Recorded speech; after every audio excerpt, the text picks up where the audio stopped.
Hello folks and welcome back to the channel. This is my Pico 4 review. So in this video I'm going to give you my verdict and conclusion of whether you should buy one and whether it's going to be a decent upgrade path for you depending on what headset you've got as well. Now also keep in mind, since this is a VR flight sim channel, that most of my opinions will be related to flight simulation, in high-end PC VR. However, I will talk about the standalone experience and PC VR gaming experience as well. So let's start with some of the specs. The headline features of this headset as we unbox it.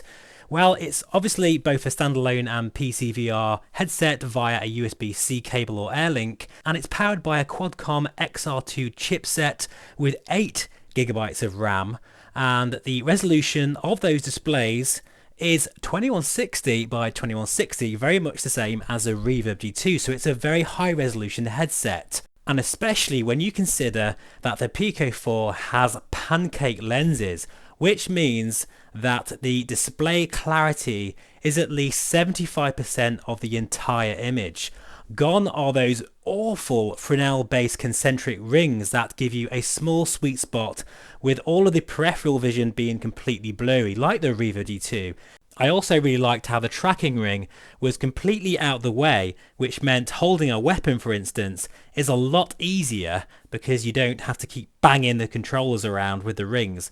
In terms of the battery life, well, it seems excellent so far. In 3 weeks of solid use, I've still yet to replace them. However, it's not all great news, unfortunately, because there is a bit of panel inconsistency that is Mura when looking at a plain white background. It's very slightly noticeable, nothing too bad, but it is there. Also, when looking at text or perhaps a menu with, say, a rectangular shape, you can see some warping along the edges of the display. Although I'm glad to say that most of the time you're not going to notice this unless you look for it, especially when you're gaming or flying. It's just not there at all. It's only when you really look for those imperfections. Now, in terms of the standalone experience, some games on the Pico 4 are absolutely phenomenal.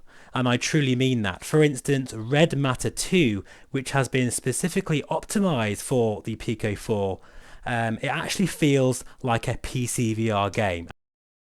So as you can see, the Pico 4 has huge potential here.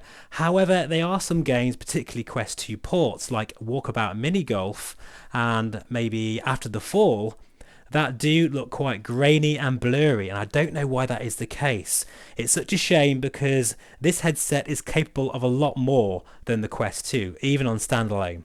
Talking of the Quest 2, the Pico 4 has colour pass-through, and actually this is the first time that I've experienced this, apart from the Vario XR3 of course, and I was really impressed with the quality of that display. Even though it's not true 3D, I think it did a great job of giving me a sense of my surroundings. Other aspects of the Pico 4 that really blew me away for the price was the motorized IPD adjustment and the active cooling technology. Very similar, in fact, to that of the Vario Aero. I can't tell you how much of a difference this makes when you're playing games or flying and you have that brush of beautiful cold air on your face. When you go back to any other headsets with no fan at all, it really does feel pretty awful and clammy. You forget how cool you feel once you've experienced that active cooling technology, and I hope that that is something that all headset manufacturers will implement over time. So there's a lot of features to like about the Pico 4 in standalone. How about PC VR? Now I'm just going to quickly show you some Half-Life Alyx footage as I talk about it. Now guys, I am serious, this absolutely blew my socks off. With the advent of that 4K panel with pancake lenses using virtual desktop, it is absolutely without question one of the most amazing PC VR gaming experiences I've ever had, especially as I was completely wireless as well. It was so beautiful. I just wonder, what would this headset be like with a full-on DisplayPort connection? And that brings me nicely to one of the big issues for me personally, and that is the fact that the Pico 4 is not a native PC VR headset, or at least it doesn't have a DisplayPort connection, which means that you will get video compression. This is a shame. However, I've got to say that if you do use virtual desktop, which is the best software that I've come across for many years, it actually makes the Pico 4 really fly. And if you've got a 3080 or 3090, using such games as Half-Life Alyx on God mode is pretty damn amazing, to say the least.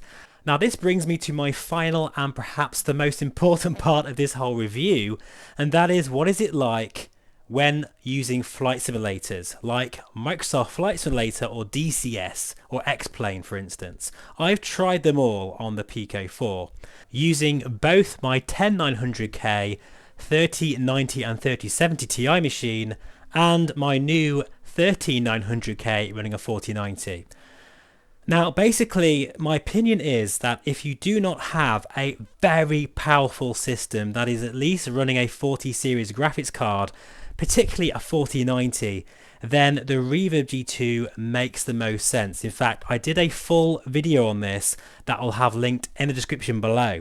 Having said that, it is definitely workable even with my 3090 system now that I've had a time to tweak the settings with Virtual Desktop.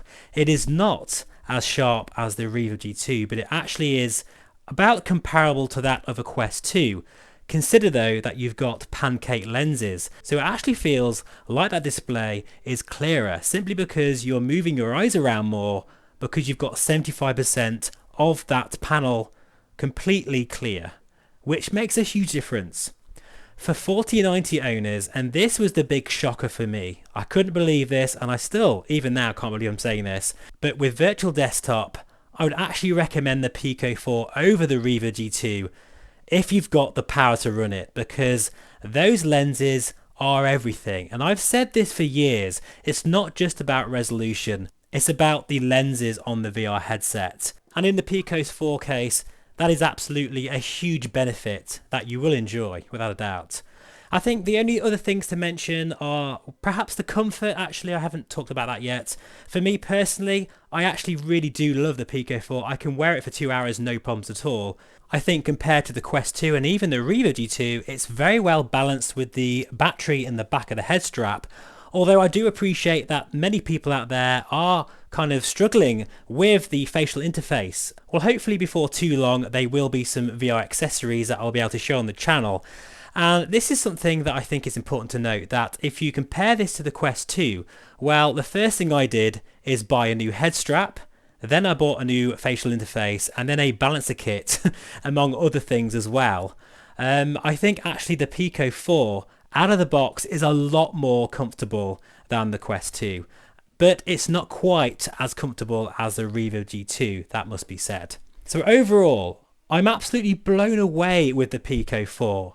In fact, I'm calling it the cheeky VR headset of 2022, because what they've achieved here is extraordinary, especially for the price. I think with the pancake lenses, with that beautiful resolution, together with the super lightweight sort of feel of the headset, color pass-through, you've got great standalone capability that will only get better over time, as well as PC VR gaming. And remember what I said there, you don't need such a powerful computer for, say, playing Half-Life Alyx and Saints and Sinners and all those kind of things. It's only when you go and use a flight simulator like MSFS, DCS, X-Plane are the three main ones.